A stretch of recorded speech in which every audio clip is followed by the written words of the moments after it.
Once again, good morning to everybody. There were two reactions or feelings that are evident in our readings and the theme of the gospel. Una yung fear. Fear. Jesus said to them, "Do not be afraid." Ano ba ang kanilang kinakatakutan?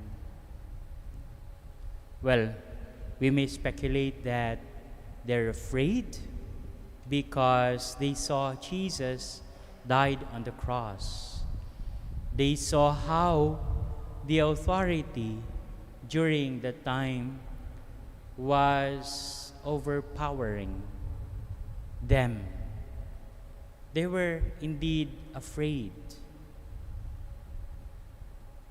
At nung pumunta sina Mary Magdalene and Mary, ay nadagdagan pa ang kanilang takot noong makita nila na walang laman ang libingan.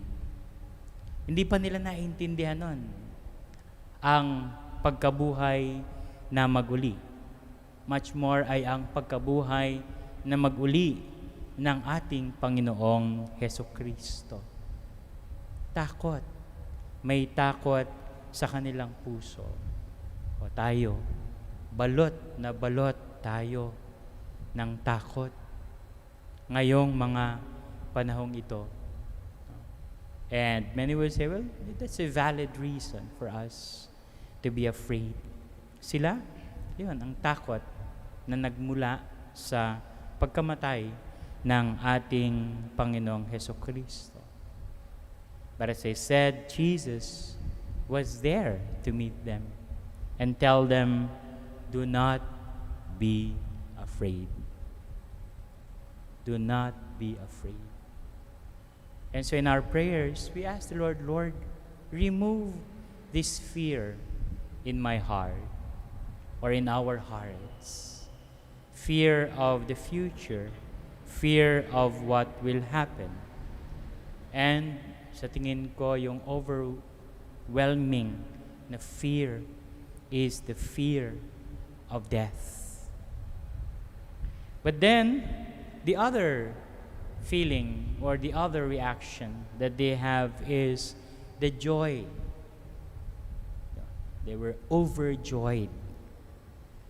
Very typical ngayon, lalo na sa ating mga nasa social media, yung nakakakita tayo ng mga posts ng mga pictures ng events in the past.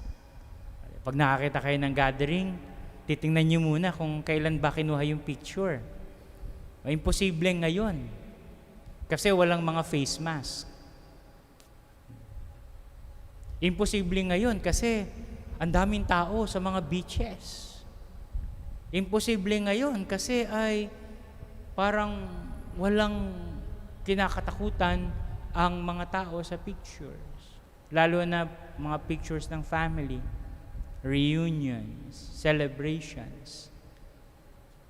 At ang mga reaction dyan ay kailan kaya mauulit ito? I remember a boy who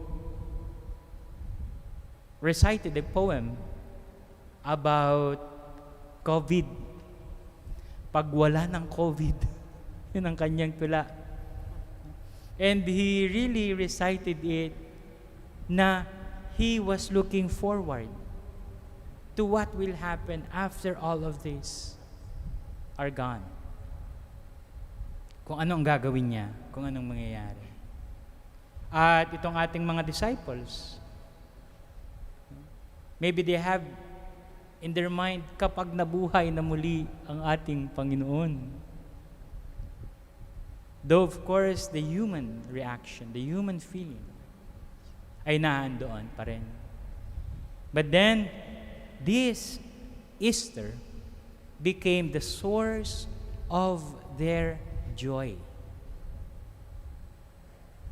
At sa ating lahat, ay ganun din ang isa sa mga mensahe ng pagkabuhay na maguli ng Panginoong Hesukristo.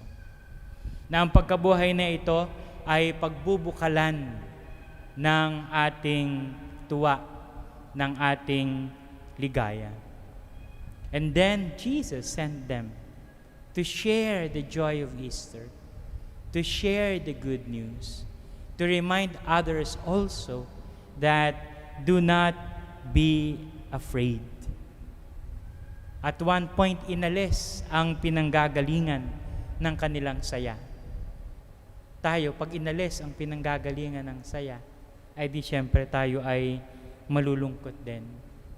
Sa kanila, at a brief moment, Jesus was taken away. Jesus was lying in the tomb. But on that morning, the tomb was empty. The Lord has risen indeed.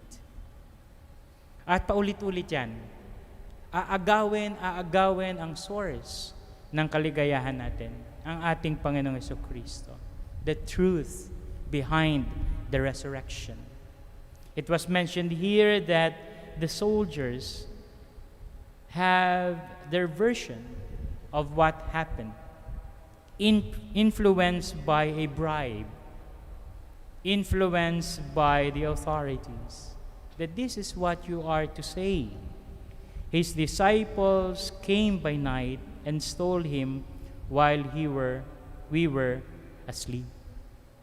And they said that, well, until now, this story has circulated among them. But on the other side, there is another story that is still circulating right now. Nung Sabado ng gabi at kahapon at ngayong isang season ng Easter, ay patuloy nating sasabihin ang istoryang yan. That Jesus is risen from the dead. Nagbibiruan nga kami sa dining. Sabi ko, be ready for this Easter season kasi paulit-ulit din nating ibabahagi ang pagkabuhay na maguli ng ating Panginoong Hesukristo. But more than the storytelling is how these disciples of Jesus lived their lives until the end. Nung sinabi ng Panginoon na, do not be afraid, then they went on to share their version of the story. At may nabasa akong isang reflection, sabi niya rito, what has given the Christian version the edge is not the meticulous historical work of scholars or the arguments of the theologians, but the fact that the proponents of the Christian version, yan, yung ating binabasa ngayon, is the Christian version. Their followers have been and still are prepared to die for that version. One time I went to our mother house in Style, Holland. And one of the halls there contains the picture of so many missionaries labeled as martyrs. Yung sa atin kasi ang na beatified ay 4. But more than the 4 are those not so remembered martyrs, including there more likely are not so remembered missionaries who have their stories in life, and also that their life became stories of how Jesus was resurrected from the dead. The witness of the Christian life lived to the full is the best apologetic for the resurrection.